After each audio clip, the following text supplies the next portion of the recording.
प्रिया, माझं ताट मला माझ्या रूम मध्ये आणून दे. प्रीतम, संपूर्ण कुटुंबाने एकत्र बसून जेवायचा असा नियम आहे आपल्या घरचा.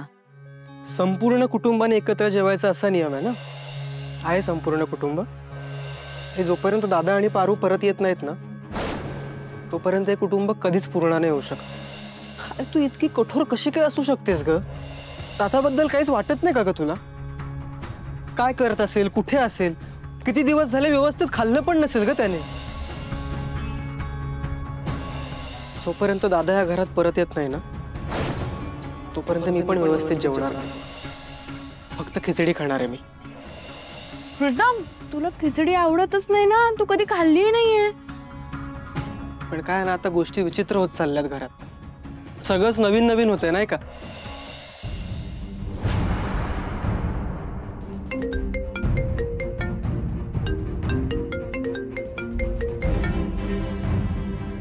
हॅलो हॅलो अहिल्या, कशी आहेस तू?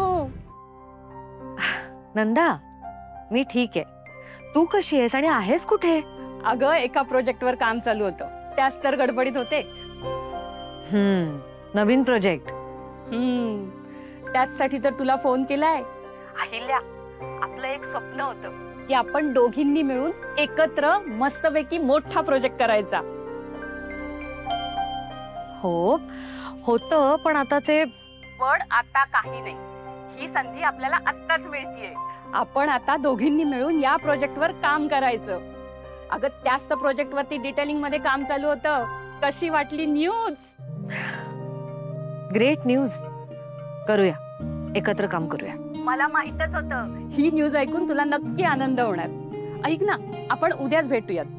तसंही आपण किती दिवसात भेटलो नाहीये. नंदा, अगं पण नाही आणि बिन नाही. आपण उद्या भेटायचं म्हणजे भेटायचं. अगं, हवं तर तू तुझ्या फॅमिलीला घेऊन ये. मस्तपैकी आपण एक छोटस फॅमिली गेट टुगेदर करू ना त्या निमित्ताने. ठीक आहे, भेटूया उद्या. Yes, bye bye.